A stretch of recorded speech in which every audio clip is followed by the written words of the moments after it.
Hello, আসসালামু আলাইকুম। আমি আজহার। আজকে আমরা যে টপিক নিয়ে আলোচনা করব সেটি হচ্ছে যে এক্সেপশন হ্যান্ডলিং ইন ASP.NET।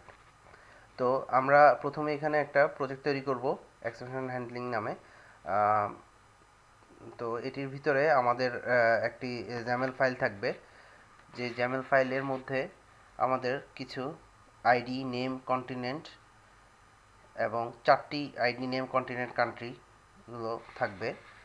তো কেন থাকবে সেটি হচ্ছে যে আমাদের গ্রিড ভিউ সিস্টেমে আমরা যেন ডাটাগুলো রিটাইপ করে আমাদের ওই ফর্মে দেখতে পারি। ঠিক আছে, তো এই জন্য আমাদের প্রজেক্টে আমরা প্রথমে একটা ওয়েব ফর্ম নিয়ে নিব।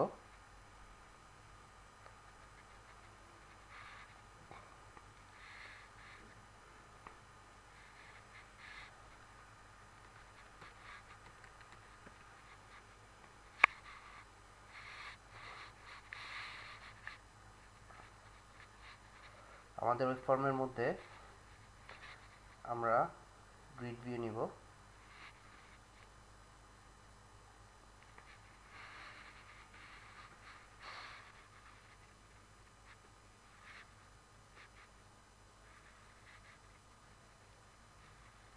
এবং এটা আমরা আমাদের মতো করে ডিজাইন করে নেব, সমস্যা নেই। ওকে, আমরা আরেকটি লেভেল নিব।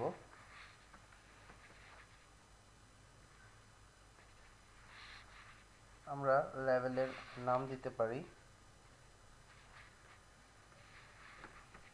লেভেল রেজাল্ট এবং আইডি নাম দিব লেভেল রেজাল্ট।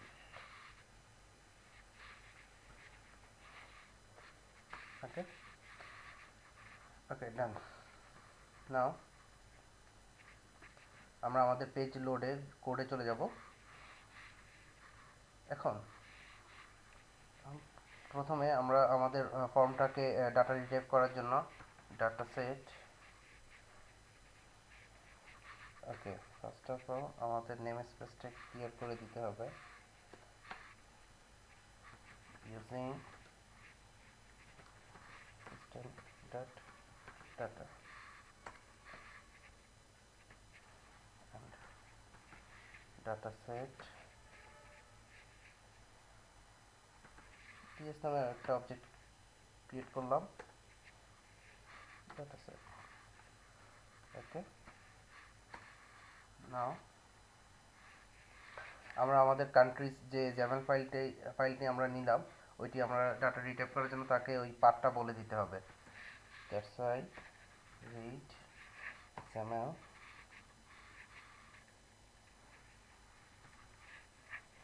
server dot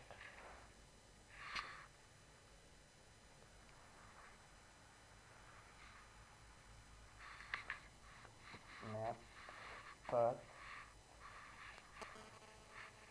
ওকে, না আমাদের রুট ডিরেকশন এর জন্য রুট ডিরেক্টরি নিতে হবে অ্যান্ড XML ফাইলটি পাথ উল্লেখ করে দিতে হবে। খেয়াল করবেন এটি যেন মিস্টেক না হয়। মিস্টেক হবে, কেন মিস্টেক হলে সেটাকে কীভাবে হ্যান্ডেল করতে হবে ওইটাই আমাদের আজকের টপিক্সের মূল উদ্দেশ্য। তো এটা সেটি আমরা পরে দেখব, প্রথমে যেন ঠিক থাকে আর কি, রাইট? ওকে, এখন আমরা যে একটা গ্রিড ভিউ নিলাম, গ্রিড ভিউটা ডাটা সোর্স সোর্স আমরা যে অবজেক্ট ক্রিয়েট করলাম সেটা আমরা ডাটা সোর্সের মধ্যে রেখে দিব অ্যান্ড এটাকে আমরা গ্রিড ভিউটাকে ডাটা বাইন্ড করে দিতে হবে।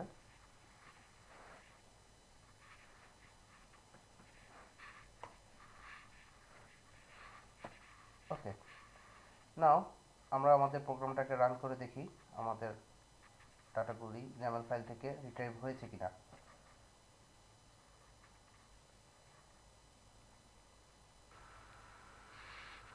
হ্যাঁ, আমরা দেখতে পাচ্ছি আমাদের ডাটাগুলো জ্যামেল ফাইল থেকে আমাদের ওই ফর্মে রিটাইপ করে নিয়েছে। ওকে, এখন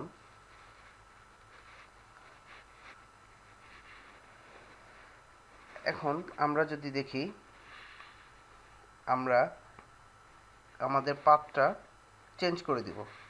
ঠিক আছে, যেমন আমার এখানে যেমন ফাইলের নাম হচ্ছে countries.xml অ্যান্ড আমরা এখানে দিয়েছি countries.1.xml।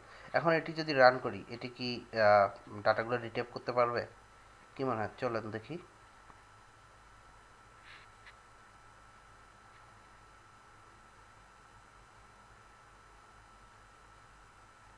দেখুন, আমাদের এখানে একটি এক্সেপশন ক্রিয়েট হয়ে গেছে, সেটি হচ্ছে যে system.io file not found exception.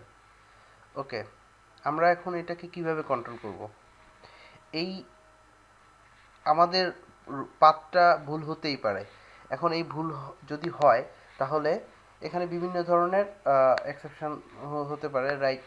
Path ভুল করার জন্য ফাইল নট ফাউন্ড এক্সেপশন। আরও কি কি প্রবলেম হতে পারে, কি কি ভুল হতে পারে, সেটা আমরা একটু পরে দেখছি। আগে এই যে পাথটা আমরা ভুল দিলাম, এটাকে আমরা কিভাবে হ্যান্ডলিং করব, তো এটিকে আগে দেখি। ওকে,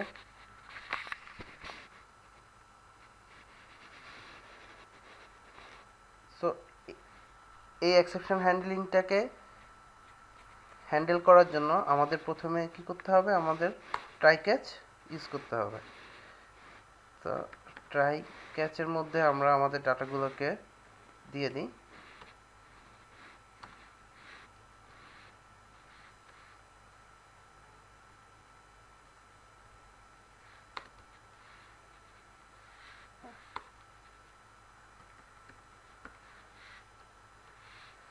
আমাদের এক্সেপশন হ্যান্ডলিংটার নাম কি? system.io file not found exception. So system.io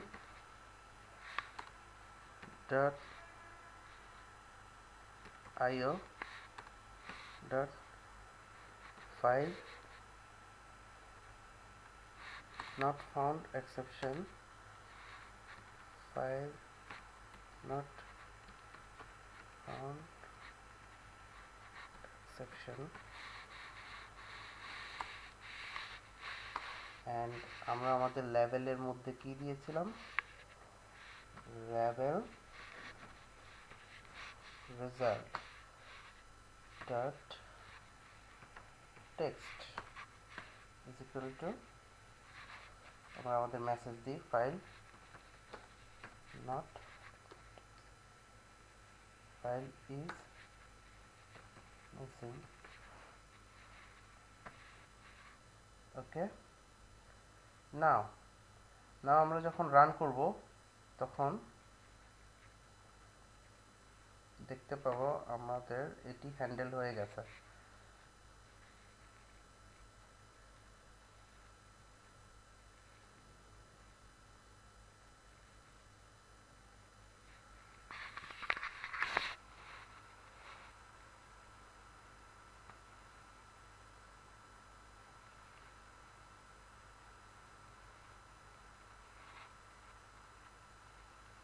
দেখুন দেখুন আমাদের এখানে এক্সেপশনটি ছিল আইও ফাইল নট ফাউন্ড এক্সেপশন।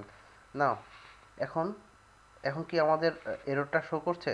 এখন আমরা একটি ট্রাই ক্যাচ ব্লকে জিনিসটা আমরা মেসেজ আকারে দিয়ে দিচ্ছি, ফাইল ইজ মিসিং।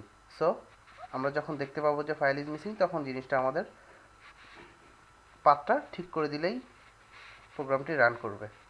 ওকে, এটি তো গেল একটা এক্সেপশন। এখন আমরা আমাদের countries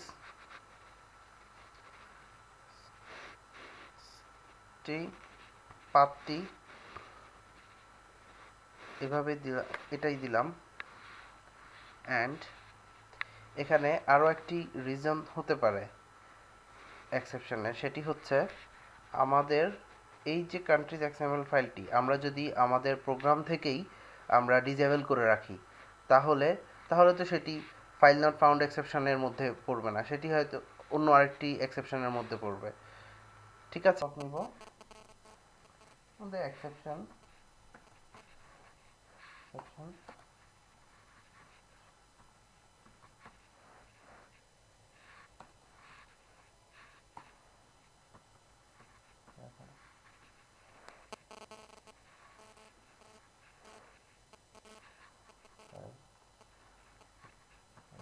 result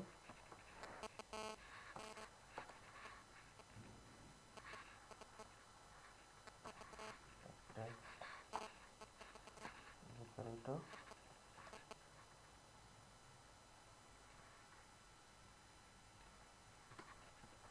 file access permission.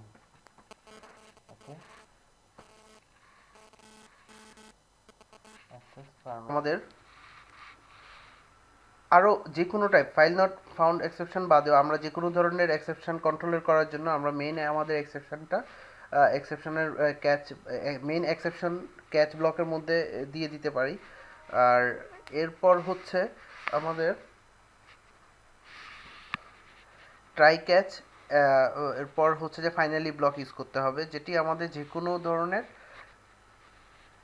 এক্সেপশনই যেটি রান করবেই।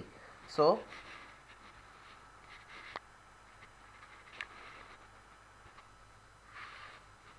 আমরা যে কোনো ধরনের এক্সেপশন কন্ট্রোল করার জন্য আমরা মেইন যে এক্সেপশন হ্যান্ডেল আছে তা আমরা ক্যাচ ব্লকের মধ্যে দিয়ে দিতে পারি, অ্যান্ড ফাইনালি ব্লকটি ইউজ করতে পারি যেটা আমাদের রান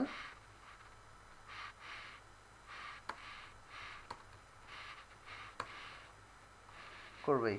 ওকে, এক্সেপশন হ্যান্ডলিংয়ের আরও অনেক ধরনের এক্সেপশন হ্যান্ডলিং আছে, তো আমরা সেগুলো আমাদের নেক্সট টিউটোরিয়ালে আলোচনা করব। আজ এ পর্যন্তই, ধন্যবাদ, ভালো থাকবেন।